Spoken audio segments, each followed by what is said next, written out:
wabarakatuh. Saudara-saudara sekalian, kita bertemu lagi di pertemuan ke-6 dalam perkuliahan bahasa Belanda kali ini. Sebelum kita masuk di Het Staatsrecht pelajaran 3, saya akan meminta Anda dulu untuk membuka halaman 43 ya, mengenai kata kerja yang dapat dipisahkan. Oke, Anda buka bukunya halaman 43 ya. Nah, di halaman tersebut kita akan melihat bahwa kata kerja Belanda ya, dia memiliki ada kekhususan namanya ya, kekhususannya di mana dia bisa dipisahkan seperti itu. Nah, contohnya di sini ada afwasen, maka afwasen di dalam kalimat dia akan menjadi ik was altijd meteen ya af begitu. Nah, kita lihat di sini ya, ini af di sini, ini was di sini. Nah, dia merupakan satu kata kerja. Ya, dia bukan kata kerja yang terpisah, tapi dia merupakan kata kerja yang sama nih. Ini untuk afwas. Tapi nanti di dalam kalimat ketemunya dia kepisah. Ya, dalam kalimat dia ketemunya terpisah. Nah, dalam bentuk partisip atau bentuk ketiganya, nanti Anda ketemunya seperti ini. Ya, af,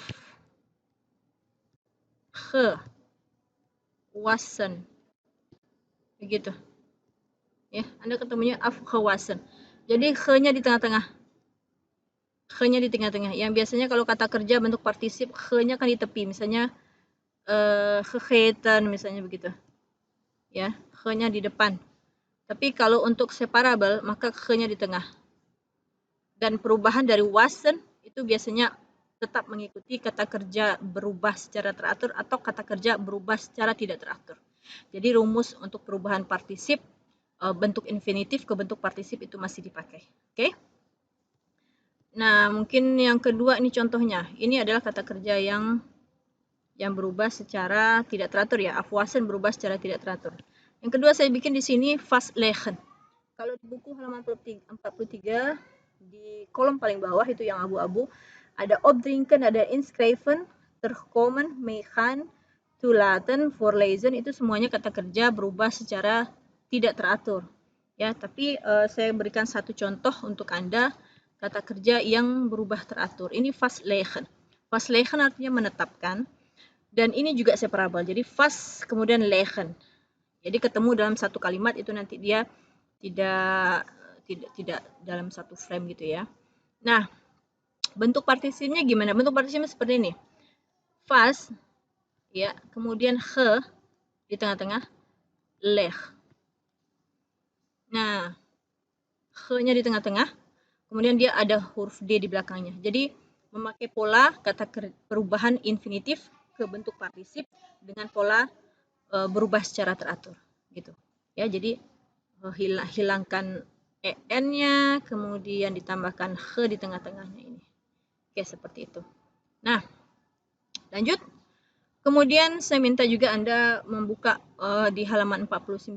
Di halaman 49 itu adalah mengenai het dan de, het dan di sebagai kata ganti dalam suatu kalimat. Di nomor 3.7.2 Anda bisa temukan itu sebagai kata ganti, het dan de. Gitu, dua kata ini. Het Anda sudah tahu itu sebagai kata sandang, ya. Di itu secara letter-like itu diterjemahkan dengan itu. Kalau di Inggris kita ketemunya ini adalah those. Ya, itu tapi dalam bentuk jamak. Ya, bentuk jamak. Kalau itu bentuk tunggal apa bahasa Belanda? Dat. Itu dalam bentuk tunggal. Di adalah itu dalam bentuk jamak. Ya. Nah, tapi kalau untuk kali ini saya akan perkenalkan ini bukan masalah kata tunjuk ya, tapi ini adalah kata ganti. Maksudnya dalam suatu kalimat. Contoh di Indonesia saya sampaikan contohnya Budi membeli 2 buah kue. Itu kalimat 1. Kalimat 2 seperti dia memakan salah satu kuenya. Nah, dia di situ adalah kata ganti dari Budi. Nah, the dan had itu akan Anda temukan. Maaf, had dan did ini akan Anda temukan dalam kalimat ketika ada dua kalimat. Ya, ketika ada dua kalimat. Nah, di mana dia nanti kita akan lihat ya. Kalau di sini kan contohnya di halaman 49 ya. Ik heb een boek gekocht. Saya telah membeli sebuah buku ya. Kemudian het gaat over de geschiedenis van de plantage op Sumatera. Buku itu ya, het itu kata ganti dari een book. Ya, buku itu atau hal tersebut gitu ya. Saya suka menerjemahkan dengan hal tersebut karena merupakan kata ganti. Ya, buku itu atau hal tersebut mengenai sejarah perkebunan di Pulau Sumatera. Gitu. Nah, jadi het di situ menggantikan atau refer to. Nah, di Inggris kita bisa kenal tuh refer to dari een book. Oke, lanjut. Nah, sekarang kita masuk di pelajarannya.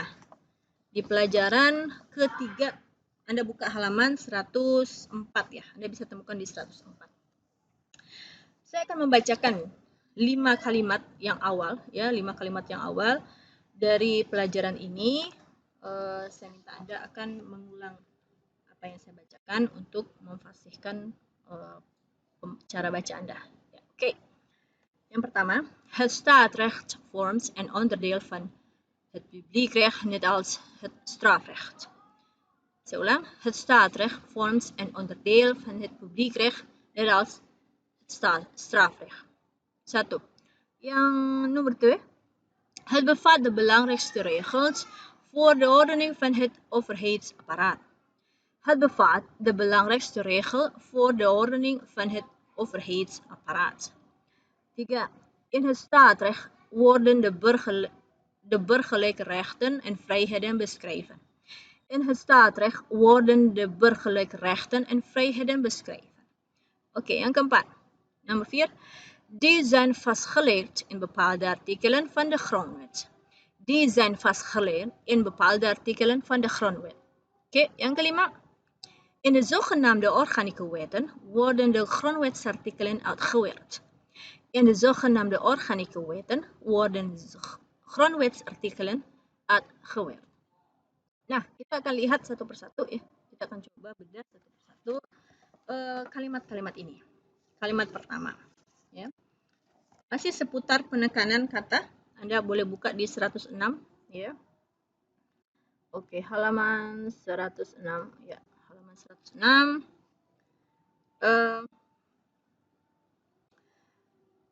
Di sini kita diminta untuk kembali membaca dengan tekanan kata, ya. Nah, di sini ada belangrijk, ya. Belangrijk, maka ditekan di langnya. Kemudian ketika ada dua suku kata dalam satu kata, maka yang ditekan di depan. Suku kata pertama. Di sini dicontohkan dengan regel. Regel. Artinya apa? Aturan. Kemudian ada 3 suku kata yang ditekan juga di depan. Contohnya adalah ordening. Ya, ordening. Dan selanjutnya ada bevatten. Bevatten. Ya. Nah, biasanya gimana cara kita bisa tahu cara-cara penekanan kata itu? Ya, tidak ada kata lain selain dihafal, selain rajin-rajin mengucapkannya gitu ya.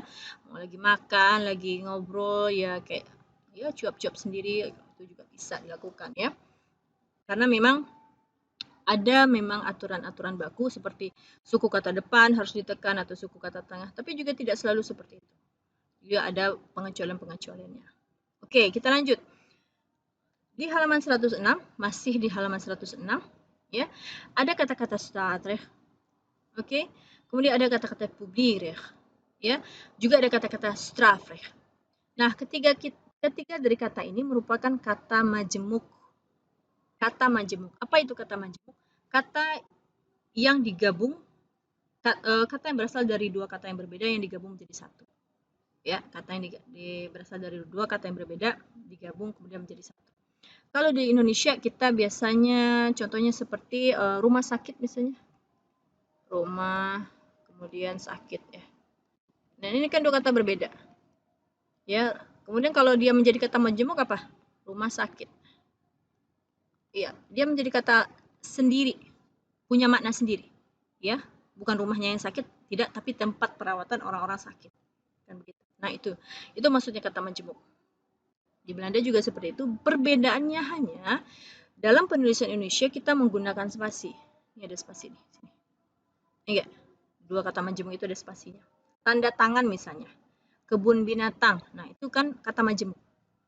Ya, kebun punya makna berbeda, binatang punya makna berbeda. Kalau digabung maknanya beda lagi. Gitu. Oke, nah tapi kalau di Belanda dia nggak pakai spasi untuk kata majemuk. Anda bisa lihat ya di masing-masing kata-kata ini.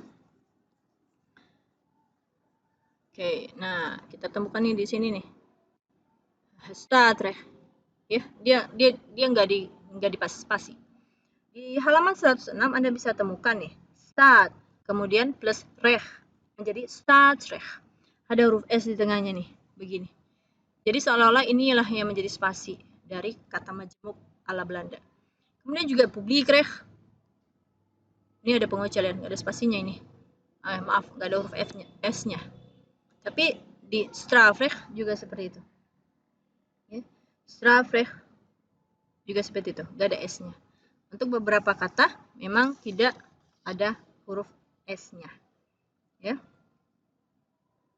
Nah, kita lanjut. Ada beberapa juga nih seperti ini, overhead, separat. Nanti Anda juga akan lihat ada spasinya di sini. Huruf S yang menjadi spasinya. Ya.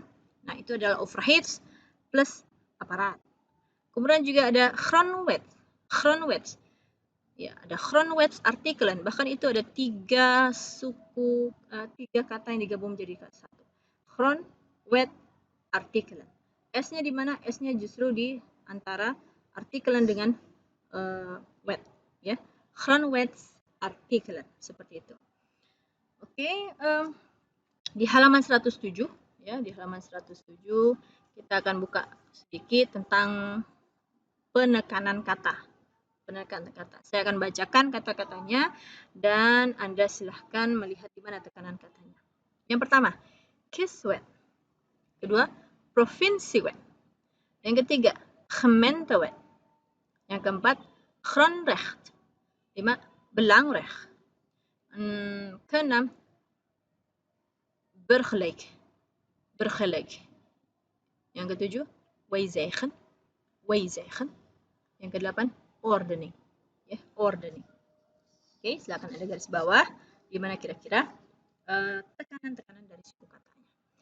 Nah, kita masuk sedikit lagi bagaimana memenggal kata seperti biasa.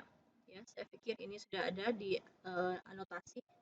Setelah Anda sudah tahu artinya hukum tata negara, Anda tinggal cari form. Ya, form, Anda tinggal cari form.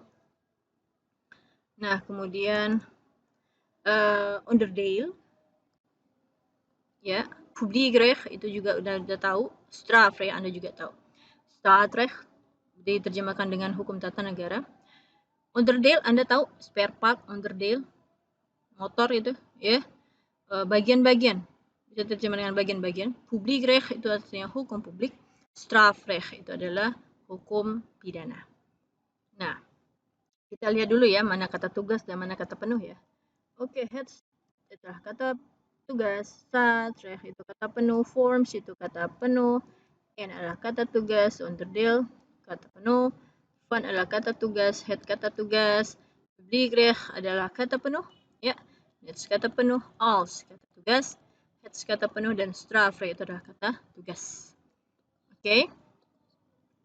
Nah, kemudian selanjutnya setelah Anda tahu terjemahannya, ya berarti setidaknya ini kita bisa terjemahkan dengan hukum tata negara merupakan bagian dari hukum publik seperti halnya hukum pidana. Ya, oke. Nah, kalau udah tahu seperti itu, maka kita bisa penggal ini. Ya, kita penggal, coy. Oke, kita coba penggal. Di sini menjadi subjek. Ya. Oke, forms berarti ini PV. Ya, merupakan ya, forms itu merupakan. Kemudian onderdeel van het publiekrecht berarti di sini res. Oke, di sini res, kemudian en het als het strafrecht berarti di sini res. Oke, berarti ada dua resnya. Ya, tidak masalah sebenarnya, ya. Nah, ini adalah bentuk kalimat berita biasa. Ini adalah bentuk kalimat berita biasa dan kemudian semuanya sudah berbentuk kata dasar kecuali forms. Nah, mungkin Anda akan saya ingatkan lagi tentang pembentukan kata dasar. Oke, karena ini subjeknya tunggal, maka PV-nya adalah stam plus T. Gimana caranya menjadikan dia bentuk dasar? Maka hilangkan saja T-nya, kemudian dia ditambahkan EN begitu. Jadi formen. Ya, kita lanjutkan di kalimat kedua. Di kalimat kedua, oke. Het bevat de belangrijkste regels voor de ordening van het apparaat. Hal, ya, kita akan cari dulu apa terjemahannya, ya. Anda cari bevat, belangrijkste, ingat ini ada STE. Ya, STE itu merupakan bentuk superlatif. Superlatif dari sebuah kata sifat. Paling besar, paling tinggi, paling hebat. Superlatif. Oke, ordening adalah tatanan. Ya, van overheads, aparat adalah aparatur pemerintah. Aparatur pemerintah. Ya. Het bevat, hal tersebut. Het bevat, hal tersebut. Ingat tadi pelajaran kita tentang kata ganti. Ya, kata ganti. Het di sini menggantikan sesuatu yang ada di kalimat satu. Ya.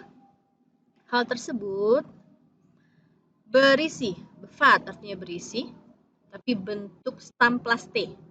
Saya ingatkan itu bentuk stam plus T. Berisi ya, aturan-aturan penting, aturan-aturan paling penting ya untuk tatanan dari aparatur pemerintah. Oke, bevat. Oke, apa bentuk dasar dari bevat? Hilangkan T-nya. Oke, tambahkan EN. Befan dong. Oke, Anda nanti ketemu begini bentuk dasarnya. Bevat, tetap bevat, tapi tambah EN-nya satu lagi. Ada T-nya double, kemudian tambahkan EN. Bevatten. Pertahankan vokal pendeknya. Bevatten. Seperti itu. Nah, sedangkan regels, gimana regels? Regels itu adalah kata benda, ya, sehingga ini bentuk jamak ini pakai S di sini ya. Regels kata dasarnya adalah hilangkan saja S-nya menjadi regel. Oke. Jadi kalau dia pakai S namanya aturan-aturan. Sedangkan regel itu adalah aturannya satu saja. Aturannya satu saja. Oke, nah kita lanjut. Kita akan lihat penggalan subjek, predikat, PV dan segala macamnya. Nah, di sini kita coba lihat di sini ya. Had ini menjadi subjek. Oke. Had di sini hal tersebut mengacu kepada Staatsrecht. Ya, mengacu pada Staatsrecht. Bevat di sini adalah PV-nya. Oke, PV-nya kemudian de belangrijkste regels voor de ordening van het overheidsapparaat. Ini adalah resnya yang cukup panjang, saudara-saudara. Oke, ini resnya cukup panjang. Nah, kita lanjutkan. Kalimat ketiga, ya, tentang kata penuh dan kata tugas ya saya serahkan kepada Anda untuk mencoba menganalisa kalimat tersebut. Yang ketiga, ini sedikit unik, ya, mungkin Anda, saya harap Anda perhatian dengan kalimat 3. Kenapa? Karena dimulai dengan in. Ini kata depan, saudara-saudara, in. Dan mudah-mudahan Anda masih ingat ciri-ciri kalimat yang dimulai dengan kata depan. Berarti kalimat ini merupakan kalimat inversi. Oke, inversi ya. Mudah-mudahan Anda masih ingat. Kalimat inversi apa itu? Polanya. Res ditambah dengan PV ditambah dengan subjek. Ya, res tambah PV tambah subjek. Nah, berarti ini res dong. Ya, ini res. Tapi sampai mana resnya? Nah, kita akan lihat ada ciri khas lainnya. Ada warden, kemudian kita ketemu di sini set. Ini adalah kata kerja bentuk partisip.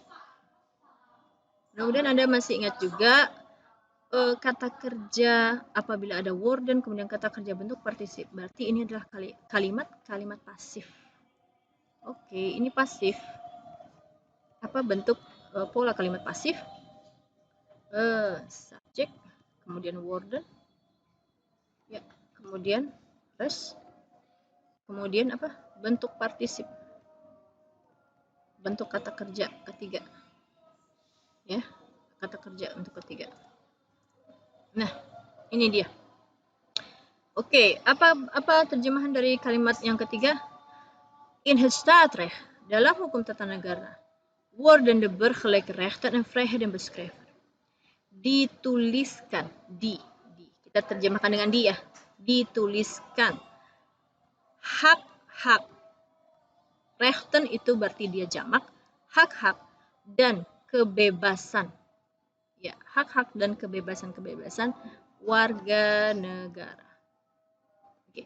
Dalam hukum tata negara dijelaskan atau dituliskan hak-hak dan kebebasan-kebebasan warga negara. Oke, mana yang jadi subjek? Kita penggal dulu ya. Penggal dulu di sini. Ini menjadi PV. Oke. Ini menjadi PV-nya. Ini PV-nya. Dua kalimat lagi kita akan bedah ya. Di sini ada die zijn vastgelegd in bepaalde artikelen van de grondwet. Kita coba lihat analisa lagi nih. Ini coba lihat. Ini adalah zijn, kata bantu, kata kerja bantu. Masih ingat ya kata kerja bantu? Dia jenisnya kata tugas, tapi dia masuk kata kerja. Oke, fungsinya apa? Membantu kata kerja yang sebenarnya. Kira-kira mana yang kata kerja sebenarnya? Coba Anda perhatikan ini. Ini seperti yang saya sampaikan tadi. He di tengahnya, kemudian ada huruf D di belakangnya. Berarti ini jenisnya kata kerja. Ya, jenis kata kerja.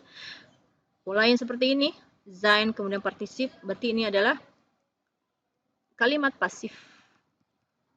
Kalimat pasif. Oke, kalau Anda udah ketemu nih, ada PV berarti di sini ya, zijn, kemudian ada bentuk partisip di sini ya, berarti ini punya predikat. Anda udah bisa lihat ini, ya, mana yang subjeknya kira-kira, mana yang PV-nya. Oke, kita penggal dulu. Kita penggal dulu di sini. Ini PV. Oke, ini si predikat. Ya, predikat di sini. Kemudian ini adalah subjeknya. Subjeknya dan in bepaalde artikelen van de grondwet merupakan res. Sip. Ini merupakan res. Ya. Kita bisa menerjemahkan hal tersebut ditetapkan dalam beberapa pasal dari Undang-Undang Dasar. Hal tersebut ditetapkan dalam beberapa pasal dalam Undang-Undang Dasar. Ya. Nah, yang kelima terakhir. Ada kata depan lagi dalam satu kalimat ini. In de zogenaamde organieke wetten worden de grondwetsartikelen uitgewerkt. Ada worden, kemudian ada ge di sini, berarti ini kata kerja separable, berarti polanya adalah worden, polanya adalah worden plus partisip. Oke, polanya worden apa partisip? Berarti ini kalimatnya pasif dong. Ya, pasif. Ketemu lagi pasif. Ada kata depan mengawali sebuah kalimat. Oke, berarti ini kalimatnya inversi. Inversi. Oke. Ya. Jadi kita bisa penggal di sini. Bisa penggal di sini. Ini menjadi PV. Ini menjadi PV. Oke, ini menjadi predikat. Sip. Ini tentu ini menjadi res. Ya. Ini merupakan res. Nah, ini apa dong? Maaf, ini bukan res.